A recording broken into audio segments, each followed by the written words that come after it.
Mis amados hermanos, también es de considerar que el perdón de Dios no significa que no debamos pagar las consecuencias de nuestros errores.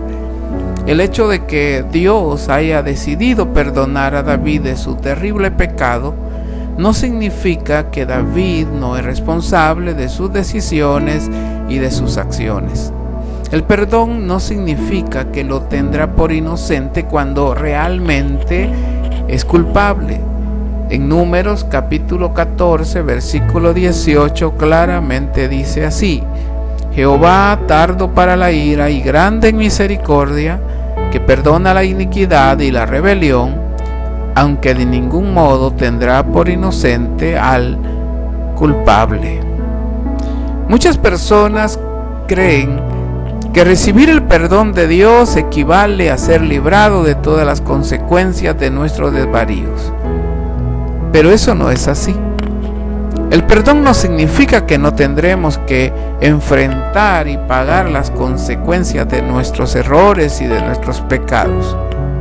De hecho, es necesario ser llevado a estas consecuencias muchas veces realmente difíciles, y es necesario para aprender y no volver a cometer ese mismo error. Es un hecho que David recibirá el perdón de Dios, pero también tendrá que pagar duramente su desvarío a través de diferentes juicios que le vendrán como consecuencia de lo malo que hizo. En el segundo libro del profeta Samuel, en el capítulo 12, del versículo 10 al versículo 14, dice así: Por lo cual ahora no se apartará jamás de tu casa la espada, por cuanto me menospreciaste y tomaste la mujer de Urías el Heteo para que fuese tu mujer. Así ha dicho Jehová: He aquí yo haré levantar el mal sobre ti de tu misma casa, y tomaré tus mujeres delante de tus ojos y las daré a tu prójimo, el cual yacerá con tus mujeres a la vista del sol, porque tú lo hiciste en secreto, mas yo haré esto delante de todo Israel y a pleno sol. ¿Y sabe cuál fue la reacción de David ante esta sentencia de las consecuencias de su pecado? Dice el versículo 13: Entonces dijo David a Natán: Pequé contra Jehová. Y Natán dijo a David: También Jehová ha remitido tu pecado, no morirás. Mas por cuanto con este asunto hiciste blasfemar a los enemigos de Jehová, el hijo que te ha nacido ciertamente morirá. El no morir era la misericordia de Dios para con este hombre, pues la sentencia era que tenía que morir por su pecado, pero Dios decide perdonarlo por su pura misericordia. Pero eso no significa que David no pagará las consecuencias de todo el mal que causó. Mis hermanos, a pesar de todo, el pecado de David, a pesar de todo la gravedad de este asunto, también nos da esperanza de levantarnos de las condiciones más bajas y terribles, ya que después de haber sido golpeado por el pecado e inclusive después de haber sido perdonado por Dios, David experimentó situaciones realmente terribles en todos los ámbitos de su vida. Aún va a tener el carácter para sobrellevar y superar las críticas y murmuraciones de una sociedad que no puede perdonar. David sabe que Dios lo ha perdonado, pero también sabe que en los seres humanos no hay perdón ni misericordia, y necesariamente va a tener que sobreponerse a muchas cosas que lo van a enfrentar prácticamente toda su vida. Pero David va a poder sobreponerse una y otra vez de las afecciones, injusticias, conflictos familiares y sociales, e inclusive problemas con sus siervos, y todo lo que va a sobrellevar, llevando el recordatorio y el dolor de su grave pecado todos los días de su vida. En el Salmo 41, verso 4 dice: yo dije, Jehová, ten misericordia de mí y sana mi alma, porque contra ti he pecado. Verso 5, mis enemigos dicen mal de mí. Y esta es la condición real que tuvo que enfrentar David, preguntando cuándo morirá y perecerá su nombre. Y el versículo del 6 al 8 dice: y si vienen a verme, hablan mentira.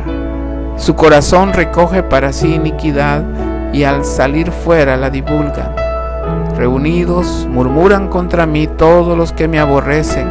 Contra mí piensan mal, diciendo de mí: cosa pestilencial se ha apoderado de él, y el que cayó en cama no volverá a levantarse. Y aquí, en este salmo, David nos enseña la triste condición que tuvo que enfrentar con la sociedad, con los amigos, con los vecinos, con el pueblo, con sus siervos, después de haber pecado.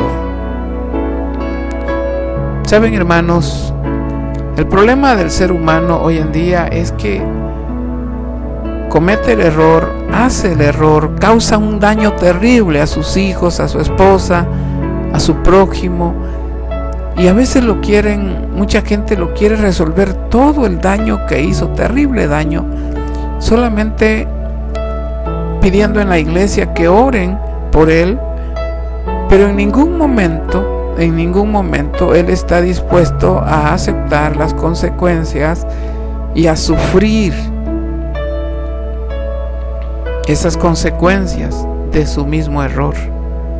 Es un hecho que a través de las consecuencias del pecado de David también conocerá la misericordia maravillosa de Dios, y aunque no lo podamos entender del todo, pero son estas consecuencias, mis hermanos, las que Dios usa para proteger a su siervo. También conoceremos a un hombre que supo no solamente aceptar su error y aceptar las consecuencias de sus actos, sino que supo cómo sobreponerse al criterio de la sociedad y al dolor familiar para poder decir con toda libertad, como dice en el Salmo capítulo 32, versículo 1 al 6: bienaventurado el hombre a quien Jehová no culpa de iniquidad, y en cuyo espíritu no hay engaño. Mientras callé, se envejecieron mis huesos en mi gemir todo el día. Porque de día y de noche se agravó sobre mí tu mano, se volvió mi verdor en sequedades de verano. Pero luego dice: mi pecado te declaré, y no encubrí mi iniquidad. Dije: confesaré mis transgresiones a Jehová, y tú perdonaste la maldad de mi pecado. Por esto orará a ti todo santo en el tiempo en que pueda ser hallado. Ciertamente en la inundación de muchas aguas no llegarán estas a él.